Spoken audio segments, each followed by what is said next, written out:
purihin ang ating Diyos. At ngayon, pag-uusapan natin yung kakaiba na pag-aaral natin. Bihirang talakayin pagkadating sa pulpit. At tayo po ay bago tayo dumako sa ating pag-aaralan ngayong umaga, gusto ko lang tumayo tayong lahat at tayo po ay manalangin. Yes, Lord God, minsan po Diyos, kami po ay nagpupuri at nagpapasalamat sa iyo sa umagang ito, Panginoon. Patuloy mo nga po kaming gabayan, Panginoon. Ano man o Diyos, ang aming mga pagkukulang sa iyo sa mga oras nito, Ama. Bigyan niyo na po kami, Panginoon, ng kapatawaran kung kami man ay nagkulang sa papuri sa iyo, kung kami man, Panginoon, ay nagkulang sa pasasalamat sa iyo, sa pagsamba sa iyo, Panginoon. Lord God, patawarin niyo na po kami, Panginoon, sa lahat po ng aming mga pagkukulang. Nawa, Panginoon, sa mga oras nito, kami ay malayang pumasok, Panginoon, sa iyong trono ng kaluwalhatian, Panginoon. Lord, salamat po sa banal na Espiritu na siya patuloy na nagbibigay sa amin, Panginoon, ng kagalakan na nagmumula sa iyo, Panginoon. Lord God, ang bawat isa sa amin, Panginoon, buksan mo po ang aming mga puso, ang aming isipan, nang sa ganun, Lord, kami ay matuto, Panginoon, hallelujah, na anuman ang aming marinig sa umagang ito, naway, tumimo po ito, Panginoon, sa aming puso at isipan, Panginoon. Nang sa ganun, kami ay matagumpay bilang isang sundalo ng Diyos. Ito pong aming dalangin sa pangalan ni Jesus. Amen.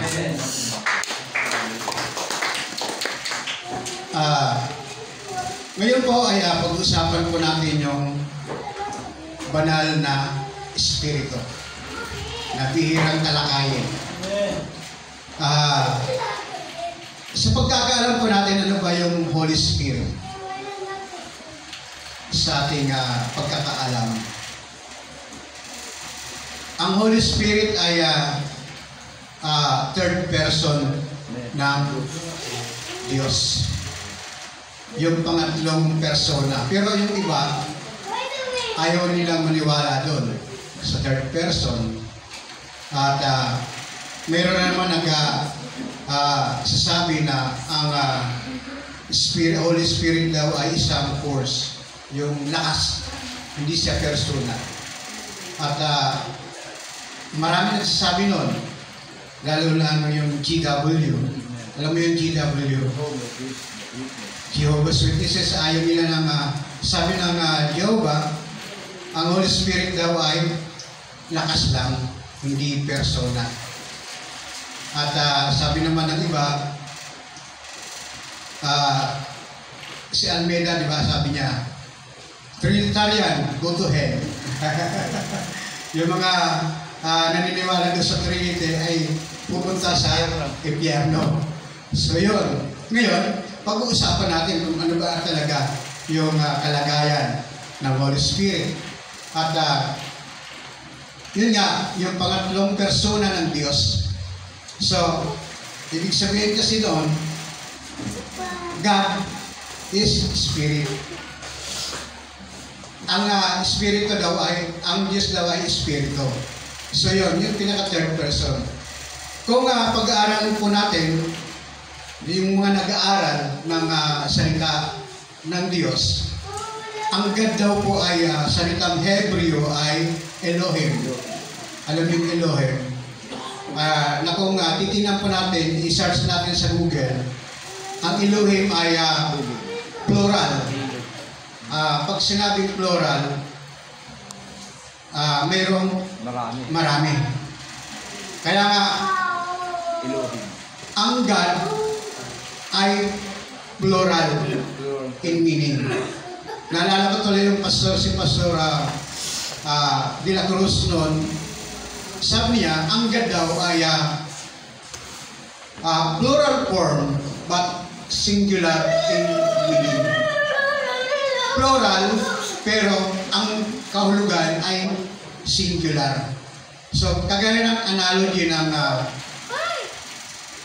alam niyo yung traffic light. Yung traffic light ay mayroong tatlong kulay. Yung isa doon ay pula, orange, at green.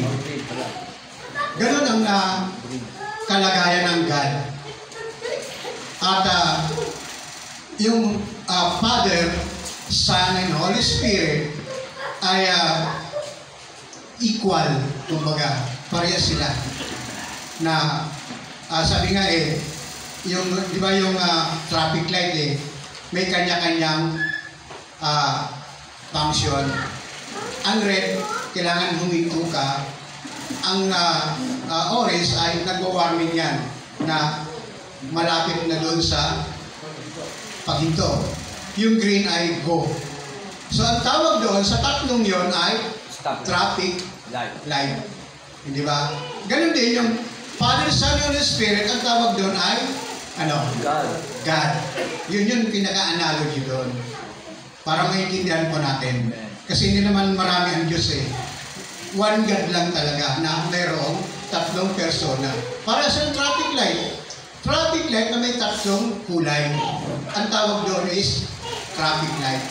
Mayroon nga lang tatlo. Hindi naman pwede sabihin natin yung traffic light ay tatlo Ang traffic light ay isa lang na kumukumand lang sa mga motorista, di ba? Ganun din ang Diyos. Kaya nga, yung ating pag-aaralan ngayon ay ang Holy Spirit daw po ay isang person. So, ibig sabihin, pagka-person, mayroong hindi force yun. Ang force kasi yung hangin lang Di ba? Yung lakas. Yun yung force. So, yun. At ang Holy Spirit daw po ay mayroong utak. Ang ating pag-aaralan ngayon ay the personality of the Holy Spirit. Yung personality niya. Romans 8, verse 26. Diba sa mga pastor? Romans 8:26 to 27. Aklat ng mga taga-Roma 8:26 to 27. Gayon din naman, tinutulungan tayo ng Espiritu sa ating kahinaan. Hindi tayo marunong manalangin ng gusto. Kaya ang Espiritu ang dumaraing para sa atin sa paraang di natin kayang sambitin. At ang Diyos na siyang nakakasaliksik sa puso ng tao ang siyang nakakaalam kung ano ang kalooban ng Espiritu, sapagkat ang Espiritu ang namamagitan para sa mga hinirang ayon sa kalooban ng Diyos. Amen. So, ang ibig sabihin doon, ang Holy Spirit ay mayroong mind. Amen. Na tinutulungan tayo sa ating mga kahinaan. Hindi ba? Kapag hindi ka marunong mag-pray, bakit hindi mo anyayahan ng banal na Espiritu para tulungan? Sabi rito, hindi tayo marunong manalangin ng wasto. Kaya ang Espiritu ang dumaraing para sa atin sa paraang hindi natin kayang sambitin. Kapag hindi ka marunong manalangin, sa pamamagitan ng banal na Espiritu, ay pwede kang manalangin sa Diyos. Yun po. Kaya, ang Diyos ay hindi lakas lamang, bagamat malakas talaga ang Diyos, mayroon siyang mind, mayroon siyang kagaya natin. Kaya nga, di ba, sabi nga ng Genesis let us make man according to his own image. So, kung mayroong mind ang Diyos, mayroon din tayo. Kaya, ang Diyos din ay person. Kaya nga lang, Espiritu siya. Tayo naman, person na tinatawag na buhay na kaluluwa. Kasi, nung tayo nilalang ng Diyos, wala pa tayong buhay. Pero nung hininga tayo ng Diyos, nagkaroon tayo ng buhay, yung kaluluwa natin na patay ay nagkaroon ng buhay. Yun. So, yun. Ang Diyos, ang Espiritu ay mayroong kaisipan, mayroong kamalayan. At ang Espiritu doon po ay nagsasaliksik ng utak ng tao. 1 Corinthians 2:10. 1 Corinthians 2:10. No. 1 Corinthians 2:10, ngunit ito inihayag na ng Diyos sa atin sa pamamagitan ng Espiritu. Sinasaliksik ng Espiritu ang lahat ng bagay, maging ang pinakamalalim na layunin ng Diyos. So, Amen. yun. So, ang Espiritu, ang Holy Spirit ay hindi siya force, hindi siya lakas lamang, kundi siya ay person na kaya magsaliksik. Sabi rito, ngunit ito inihayag na ng Diyos sa atin sa pamamagitan ng Espiritu. Sinasaliksik ng Espiritu ang lahat ng bagay. So, kumbaga, ang Espiritu ay ay isang person. Hindi po siya lakas. Kumbaga So, kabahagi siya ng iisang Diyos. Ito sinasabi. At yun. At maging sa 16 verse, Acts 16 verse 6 to 7. Acts 16, No, 6 to 7. 6 to 7. Acts 16 verses 6 to 7. Sapagkat binawalan sila ng Espiritu Santo na mangaral sa lalawigan ng Asya. Naglakbay si Pablo sa lupain ng Phrygia at Galatia. Pagdating sa hangganan ng Mysia, nais silang pumasok sa Bitanya, subalit hindi sila pinahintulutan ng Espiritu ng Jesus. So, nagbabawal din pala ang Holy Spirit. So, ibig sabihin, kapag nagbawal, may person talaga siya. So, yun. Kumbaga si Pablo ay pinagbawalan ng Holy Spirit. So, doon natin napatunayan na ang Holy Spirit ay isang person. Kasi ang topic natin ay the personality of the Holy Spirit. Yun. So, doon lang natin kasi nung nag-debate, hindi naman debate, nung napaliwanagan natin ng Jehovah, sabi niya ang Holy Spirit ay hindi naman talaga person yan. Lakas lang yan. So, hirap din akong sumagot kasi hindi ko alam. Parang gusto ko na rin maniwala na lakas talaga. Pero, nung nabasa ko yung verse sa Biblia, kinakailangan talaga kapag kaya alam mo yung salita ng Diyos sa Bible para malaman mo kung yung sinasabi nila ay tama o hindi. Maging ako man, kung ano ang sinasabi sa inyo, huwag muna kayong maniwala. Alamin niyo muna kung totoo yung sinabi ng Biblia. Ganun yan. Ako kasi pagka nakikinig, kahit sabihin mong pastor yan, kapag wala sa Biblia, hindi ako naniniwala doon. Ganun Kahit sabihin mong magaling siya magsalita, kapag wala sa Biblia, huwag tayo pong maniwala doon. Kinakailangan, kung ano sinasabi ko, tingnan mo sa Biblia, kung totoo. Ayun yun. So, yun. Ang Holy Spirit ay isang person. At ang Holy Spirit ay nagsasalita sa tao. Example, si Philip. Acts 8 verse 29. Gawa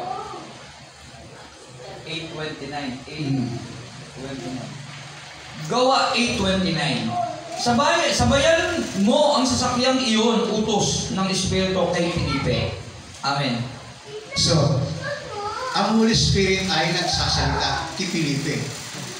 Alam mo yung kwento ni Philip ay doon yung sa eunuch na nagbabasa ng Book of Isaiah na kung saan sabi ng Holy Spirit, sabayan mo yun kasi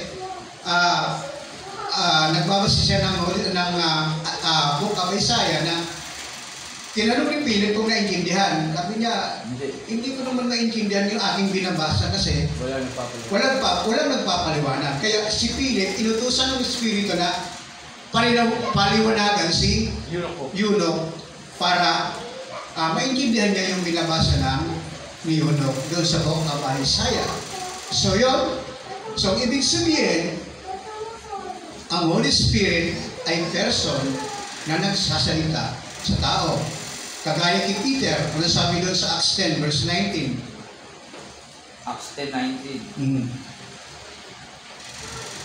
Pinag-iisipan pa ni Pedro ang kahulugan ng pangitain ng sabihin sa kanya ng Espiritu, tignan mo, may 3 lalaki naghahanap sa iyo sa ibaba.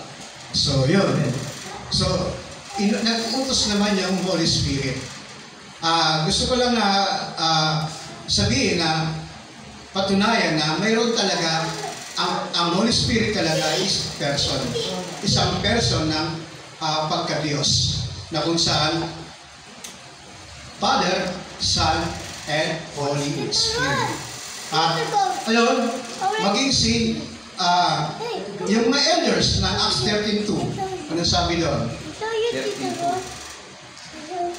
Habang sila'y nag-aayuno at sumasamba sa Panginoon, sinabi sa kanila ng Espiritu Santo, ibukod ninyo sina Bernabe at Saulo. Sila'y pinili ko para sa tanging gawain inilaan ko sa kanila. So yun, doon din naman nagsalita ang Holy Spirit. Doon sa mga elders na ibukod, ibukod si Bernabe at Pablo.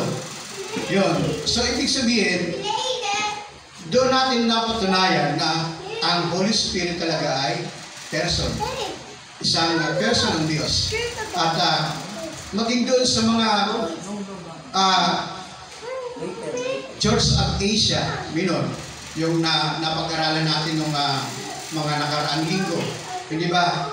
Makinig ang mayroong pandinig. Ano yun? Yung sa panguling, yung mga 7 churches. Ay, hindi yung may pandinig. Mapalad. Hindi, yung sa panguling.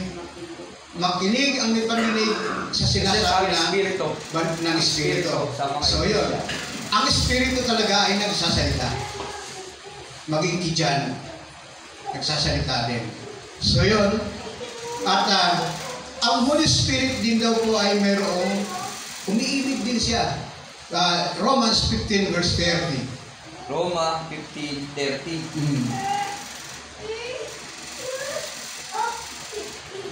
Roma 15:30. Mga kapatid, nakikiusap ako sa inyo alang-alang sa ating Panginoong Jesucristo at sa pag-ibig ng Espiritu. Tulungan ninyo ako sa pamamagitan ng inyong taimtim na pananalangin para sa akin. Yan. So, umiibig din ang Holy Spirit. Bigla ko naalala yung prayer kanina ni Sister Minor na, ano ba yun? Prayer mo kanina, nabanggit yung Holy Spirit eh. Sabi ko, talagang pag nag-pray talaga nandoon yung Holy Spirit. Kinakailangan pag may prayer ka, kinakailangan na yung Holy Spirit huwag mong baliwalain. Kasi nga, may kantangan nun eh. Sabi niya, come Holy Spirit, follow me now. Diba? Kinakailangan yung Holy Spirit, I need your anointing. Ano pa? Yan. Para meron tayong lakas. So, kapag kami prayer, ay kasama ang Holy Spirit. At yun, at ang Holy Spirit din daw po ay namimigati. Green. Tama ba yun? Green. Ephesians 4:30. Ephesians 4:30. Mga taga-Efeso. Ephesians 4:30. Ephesians 4:30 o mga taga-Efeso 4:30. At huwag na ninyong saktan ang kalooban ng Espiritu Santo ng Diyos, sapagkat siya ang katak ng Diyos sa inyo, ang katibayan na kayo'y tutubusin pagdating ng takdang panahon. So, ibig sabihin, ang Holy Spirit ay isang person. Then, ang sabi doon, nasasaktan din ang Holy Spirit. Na kung saan ang Diyos ay mapanigbubuin. Kumbaga, meron siyang damdamin, nasasaktan. Sabi ng Efeso. So, yun po, ang personality ng Holy Spirit na ating tinatalakay ngayong umaga na dapat nating malaman na kung saan ay kakaiba ang ating pinag-aaralan ngayong umaga.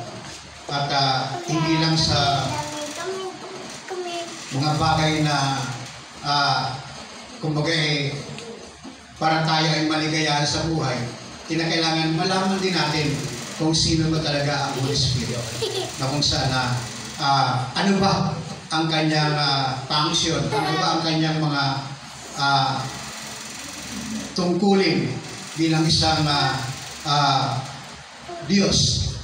At yun, siya ay isang kumbaga tumutulong sa atin.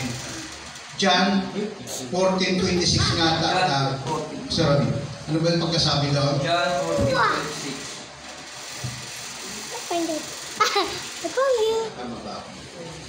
Ngunit ang tagapagtanggol, ang Espiritu Santo na isusugo ng Ama sa pangalan ko, ang siyang magtuturo sa inyo ng lahat ng bagay at magpapaalala ng lahat ng sinasabi ko sa inyo. So, ang Holy Spirit ay ang nagpapaalala sa atin. Kapag ka ang Holy Spirit nasa ating buhay, paalalahanan ko tayo. Kung ano man ang ating mga ginagawa, kapag ka ikaw ay ang Holy Spirit nasa atin, ay kaya tayong kumbaga sabayin, paalalahanan kung ano ang mga bagay na hindi na nakalulugod sa ating Diyos. So, ang Holy Spirit talaga ang kailangan. So, yun. At ang Holy Spirit ay, ulitin ko yung kapantay ng equal. Kumbaga, equal. Gusto ko lang basahin dito sa 1 Peter 1:2. 1 Peter 1:2. Ano sabi daw? 1 Peter, unang Pedro 1:2. 1 Peter chapter 1 verse 2. Kayo'y pinili ng Diyos Ama ayon sa kanyang kaalaman, sa mula pa at pinabanal ng Espiritu Santo upang maging masunurin kay Jesucristo. At nilinis sa pamamagitan ng kanyang dugo, sumagana nawa sa inyo ang pagpapala at kapayapaan. Okay, so, equal. Nabanggit ko yung, ano sabi doon? Kayo'y pinili ng Diyos Ama ayon sa kanyang kaalaman, sa mula pa at pinabanal ng Espiritu Santo. So, nandun yung Espiritu Santo. At upang maging masunurin kay Jesucristo. At nilinis sa pamamagitan ng kanyang dugo, sumagana nawa sa inyo ang pagpapala ng kapayapaan. So, equal ang tawag doon. Father, Son, Holy Spirit ay iisa. Kumbaga equal. Nabanggit ni Peter, sabi rito, pinili ng Diyos Ama, tayo, at pinabanal ng Holy Spirit, at ang sabi dito, upang maging masunurin kay Jesucristo. So, hindi na alis yung tatlo, di ba? At nilinis sa pamamagitan ng kanyang dugo. Yun. So, may kanya-kanyang yung tatlong ito na bagamat isa ay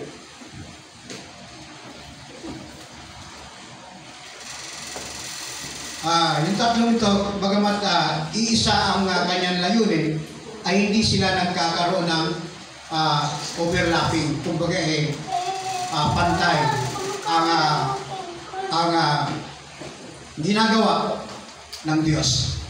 At hindi kagaya ng ating gobyerno ngayon, di ba? Ang totoo talaga niyan, ang government natin ay binubuo din sa tatlo. Kaya lang nasisira Executive, Legislative, and Judiciary. Ang Judiciary ay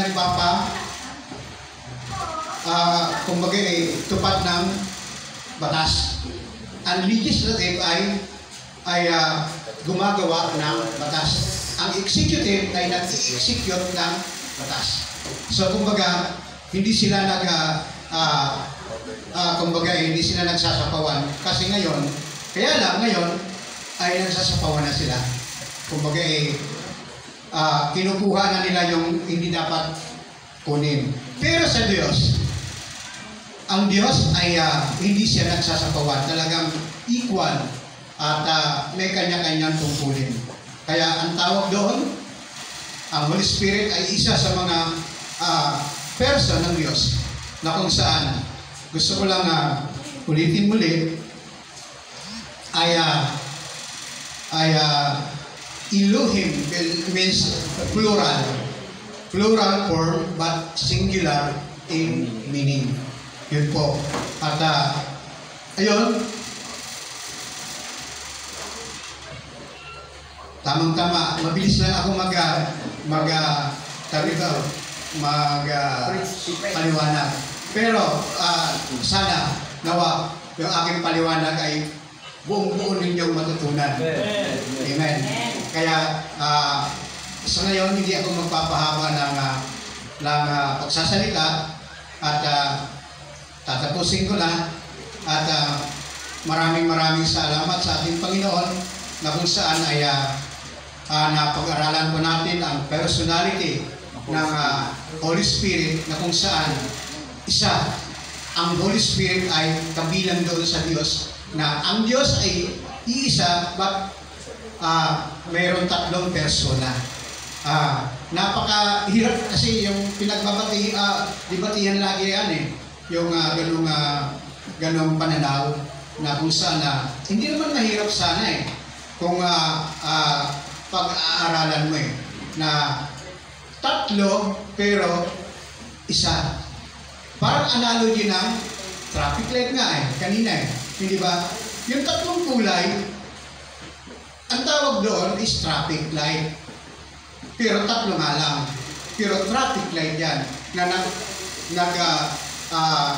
nag-guide sa mga motorista. Ganun din tayo. Ang Diyos ay mayroong tatlo na nag-guide sa ating buhay. Yun po. Purihin ang ating Panginoon. Amen. Amen. Purihin ang Diyos. Yan, napakalaga ng Holy Spirit. Narinig natin, ang Holy Spirit, third person ng Diyos. Siya ay Diyos. Okay? At ang Diyos ay binubuo. Isa lang ang Diyos na binubuo ng tatlong persona o personalidad. Ang Diyos Ama, Diyos Anak, at Diyos Espiritu Santo, doon, Triune God. Okay? Triune God. Okay? At ang isa, ang Holy Spirit, sa napakahalaga na dapat natin matanggap sa ating buhay. Yung Holy Spirit yung nagiging dahilan ng kaligtasan natin, nabasa kanina, na ito ang katibayan na tayo tutubusin ng Diyos pagdating ng panahon. Yan ang pakalaga ng God, the Holy Spirit. Okay? Sa 1 Peter 1:2, kanina yan, kayo'y pinili ng Diyos Ama sa kanyang kaalaman sa mula pa. Kasi before the beginning of time, pinili na tayo ng Diyos. Tayo mga tao. Okay? At pinabalal ng Espiritu Santo. Yung banal na Espiritu ang nagiging dahilan para maging kalugod-lugod tayo sa Diyos. Hindi kasi natin kayang maging kalugod-lugod sa Diyos. Sa pamamagitan ng banal na Espiritu, siya kasi nag-uudyok sa atin na gumawa ng mga bagay na dapat natin gawin. Kapag kasi tayo lang, wala yung Holy Spirit, ang alam lang natin mabuti, yung gumawa lang ng mabuti literal. Paano yung dugo mo na hindi mabuti? Paano yun? Kaya, kapag hindi yung Holy Spirit, tinuturuan tayo ng Holy Spirit kung ano yung mga bagay na dapat natin gawin para maging banal tayo. At ituturo niya tayo sa ating Panginoong Jesus. Yan, tuturuan niya tayong maglakad sa buhay ni Jesus Christ. Okay? Kaya yun, siya yung nagkukonfig sa atin kung paano manalangin, kung paano tumawag ng tama. Kasi kung ikaw lang, halimbawa, pinanganak sa mundong ito, at mananalangin ka, anong panalangin ang papanalanginin mo? Yung hindi mo pa nakikilala si Jesus Christ, nagiging dahilan para mapasaya yung banal na Espiritu. Ano yung pananalangin mo? Sino yung nakakaalam? Halimbawa, sinilang ka sa mundo, hindi mo pa nakilala si Jesus Christ, may pamilya ka, lumaki ka, anong panalangin yung ipapanalangin mo? Yung panalangin ng mga magulang mo, yung mga tuturo sa iyo. At baka maaari, hindi kumilala ng kay Kristo yun, ang tawag doon, haka-hakang panalangin. Malamang, sumamba ka sa rebulto. Tama, umumba ka sa kahoy, sa anito. Halimbawa, lumaki ka sa bundok, sino ba sinasamba nila yung mga hindi nakakilala sa Diyos? Anito, may mga Diyos ng araw, tama, may Diyos ng puno, may Diyos ng bukid, mga ganon. Malamang sumasamba ka rin doon at nananalangin ka din doon. Hindi ka nananalangin sa totoong Diyos. Okay? Kaya napakahalaga nung malaman natin, yun ang nagtuturo sa atin ng tamang pananalangin. Ina-address tayo nun kay Jesus.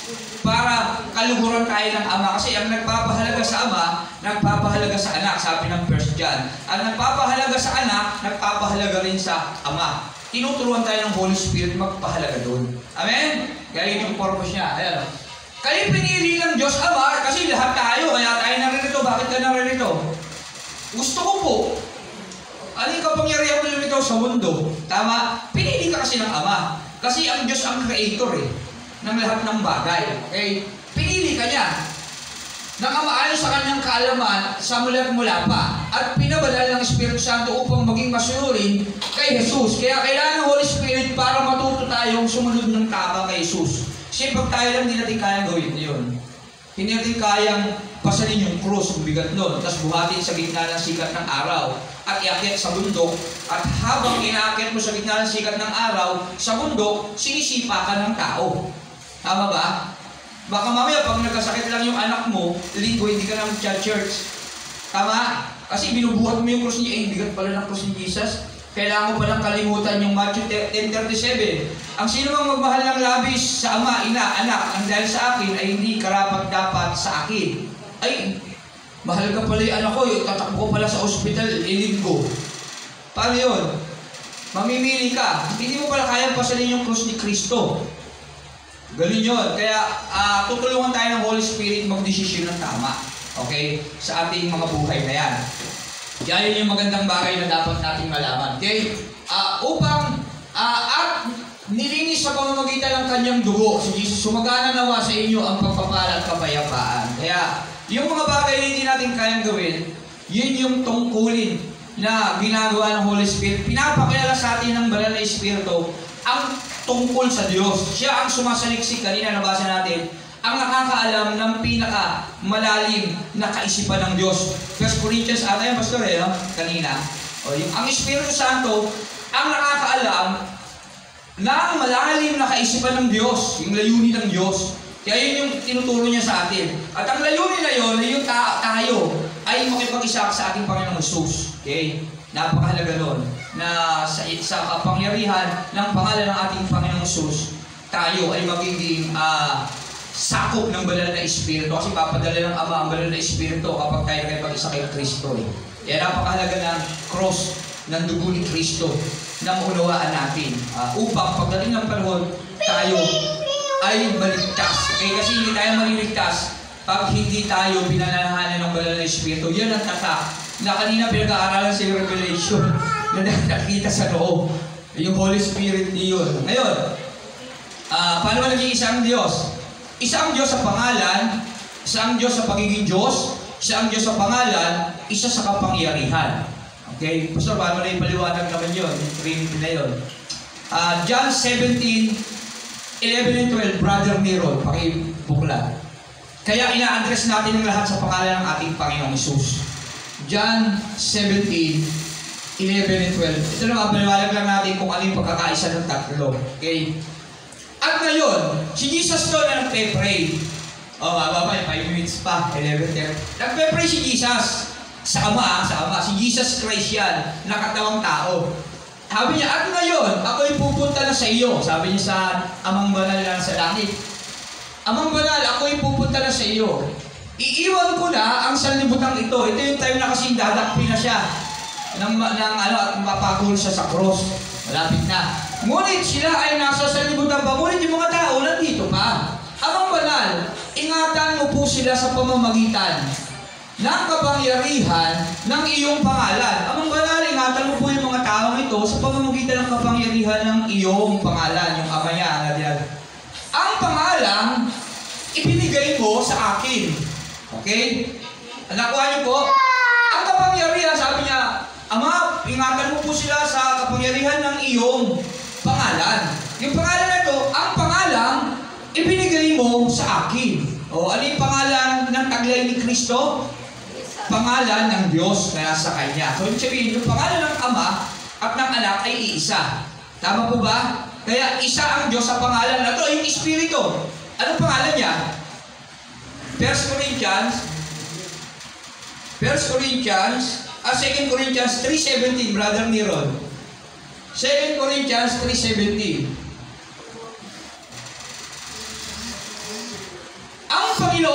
nabanggit dito ay ang Espiritu. At ang Espiritu ng Panginoon ang nagbibigay sa atin ng kalayaan. Ngayon, sino yung Panginoon? Si Jesus. Kaninong Espiritu? Kay Jesus. Anong pangalan niya? Yung pangalan, taglay ng anak. Iisa lang. Okay? Kaya yung tatlo, isang pangalan, isang pagka-Diyos, isang kapangyarihan. Pare-pareho silang makapangyarihan at pare-pareho silang Diyos at isa lang ang kanilang pangalan. Kaya na-address natin ang lahat sa pangalan ng anak. Walang iba kundi ating Panginoong Hesus. Amen po ba? Nako po ba? John 17. Brother Nino, balik mo ulit doon. Yan. Tandaan natin yan, ha? Ang kapangyarihan ng iyong pangalang, ang pangalang ibinigay mo sa akin, yung taglay ng anak na pangalan ng Ama, na pinapalangin, upang kung paanong ikaw at ako ay isa, gayon din naman, sila yung maging isa para tayo maging lahat, isa sa Diyos, sa pamamagitan ng ating Panginoong Hesus. 12, habang kasama nila ako, iningatan ko sila sa pamamagitan ng kapangyarihan ng iyong pangalan. Kasi ang pangalan ni Hesus, lahat ay pagkakaloob sa atin. Kaya naiingatan tayo ng Diyos sa pamamagitan ng pangalan ng Diyos na nakay Jesus, na anak na pinapanampalatayanan natin. Okay? Yan napakapangyarihan ng pangalan ng ating Panginoong Hesus. Ang pangalang ibinigay mo sa akin. Ayan, yun na naman. Yung pangalang ibinigay mo sa akin. Sabi, yung Ama at ang Anak at Espiritu Santo, isa sila sa pangalan. Okay po ba? Tama po ba? Okay, triune God, isang Diyos na may tatlong persona at isang Diyos na pantay sa pagiging Diyos, sa pantay sa isang pangalan at isang kapangyarihan. Okay po ba? Alam ko po ba? Naintindihan naman. Yung paliwanag lang yan sa triune God. Triunity. Okay, tinatawag. Hindi tatlo ang Diyos,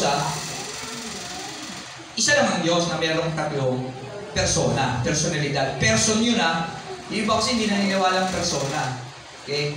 Ang pinaka-the best paliwanag, parang tayo. Pero trichotomy kasi tayo, May katawan, may kaluluwa, at may espiritu. Pero isa lang pangalan ko. Tama mo ba? Ako si Ronnie. Ano yung pangalan ng kaluluwa ko? Ronnie, kaluluwa ni Ronnie. Ano pangalan ng espiritu ko? Espiritu ni Ronnie. Tama mo ba? Ang espiritu, kaya magbabasa ka ng balo, at espiritu ng Diyos, at espiritu ni Kristo. Diba? Galon. Kaya sa Matthew 28:19-20, bautismuhan niyo sila sa pangalan ng Ama at ng Anak ng Espiritu Santo. At panghuli doon, at turuang sumunod sa lahat ng pinag-uutos ko. Sino yung nagsasalita? Si Jesus. Anong pangalan dapat i-address mo? Kay Jesus. Kasi yung tatlong pangalan na yun, pumapatungkol kay Jesus na anak ng Ama. Na nagbigay ng pangalan sa Kanya. Amen po ba? Hindi naman. Halimbawa, may nagtatalong, at least kahit paano, may sagot tayo. Amen po ba kasi, may mga magagaling yung mga kaaway, pagka nagpadala ng mga sugo niya, talagang magagaling niya. Matalinong kaaway, alam niya din yung salita ng Diyos, nananampalataya din yun, nanginginig pa, sabi ng Bible. Amen? Kaya yung mga hindi naniniwalang yung Holy Spirit ay persona, kalulungkot isipin. Siya ang tatak ng kaligtasan. Makakalungkot isipin. Hindi ka maliligtas kapag hindi ka naniniwala sa banal na Espiritu na Diyos. Amen? Palakpakan natin ang Panginoon. Sa Kanya ang lahat ng pangalan. Ayun. Google kung gumana. Kaya mo na, Pastor Eddie, pag Google sa susunod kapag nagtuturo. Kaya naman basta may doon pala. Okay? Yan. God the Father is not the God the Son. God the Son is not the Holy Spirit. Okay? May kasi kanya-kanya silang personalidad, pero nabubuo sa isang Diyos, God.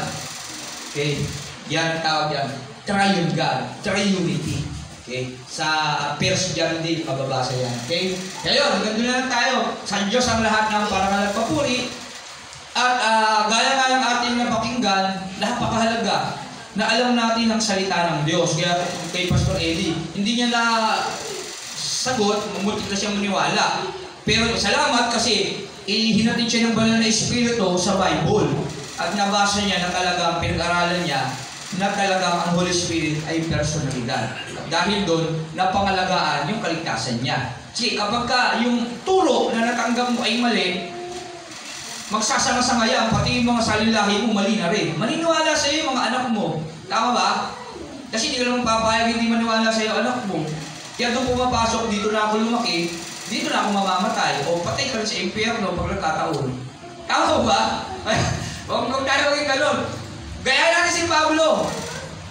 Pag namatay pakinabang, kasi alam niya sa langit siya mapupunta, tama yung kanyang paniniwala eh. Kasi minsan niya nang inusig ang iglesia. Minsan niya nang inusig si Kristo. At pasalamat pa siya kinahabagan siya ni Kristo, nagpakilala sa kanya si Kristo. Dahil may purpose ang Diyos sa kanya. Tama? Kaya nung nagpakilala sa kanya si Kristo, binulag siya. Nabulag siya dahil nagpakita ang Diyos ng kamanghamanghang bagay. 1 Peter 2:9, magpahayag ng kamanghamanghang bagay na ginawa ng Diyos, pinahayag niya ang kamanghamanghang bagay na ginawa ng Diyos sa kanya. Binago siya ng Diyos. Pinagaling yung kanyang mata na nabulag. Binago yung kaisipan niya na hindi kayang baguhin ng kahit sinong tao kasi pinanganak siya eh. Siya ay isang Pariseo, biyasa sa kautusan ni Moses. Biruin mo yun ang taas ng katungkulan niya. At kapag ikaw ay isang Pariseo, tagapagturo ka nun at alam mo ang kautusan at hindi ka basta-basta turuan ni naman. Tama, hindi ka papayag turuan. Pero si Kristo, nagpakilala sa kanya, pinaniwalaan niya. Biruin mo kahit na siya ay isang Pariseo. Kasi totoo na talagang si Kristo ay makapangyarihan at kayang baguhin ang bawat buhay natin na hindi natin kayang baguhin. Amen? Si Apostol Pablo, kriminal yan. Si Apostol Pablo, pinatay niya si Stephen. Pinagbabato hanggang sa mamatay. Siya yung nandoon sa harapan. Siyang pinuno na humingi ng permiso sa mataas upang dakpin ang lahat ng Kristiyanong nabubuhay ng panahon. Yung mga disipulo ni Kristo, inuusig niya yun. Pero dahil nagpakilala sa kanya si Jesus, personal na encounter niya kay Jesus, binabago yung buhay niya. At siya ang pinakamaraming na isulat sa New Testament. Si Pablo, si Saulo dati. Amen? Kaya sa buhay din natin, walang imposible sa Panginoon. Kahit ano pa ang kalagayan natin, kaya tayong baguhin ng Diyos. Yung ating pananaw, okay? Kaya gawin natin yung paninindigan ni Pablo, to die is gain. Okay? Tama ba? To live is to Christ. To die is gain. Ang mabuhay sa Diyos. Pag nabubuhay na sa mundong ito, paglingkuran natin ng Diyos. Yun ang nararapat at yun ang tungkulin natin sa Diyos. Kung mamatay tayo, pakinabang na natin yun kasi makukuha na natin yung corona at kayamanan natin na hindi masisira pagdating ng araw. Amen? Well done, my good and faithful servant. Amen? Palapakan natin ng Panginoon. Sa Kanya, lahat ng parapalang papuri sa ating Panginoong Jesus lang, na ating Panginoon, Hari at Diyos ng ating mga buhay ngayon. To God be the glory. Purihin ang ating Diyos.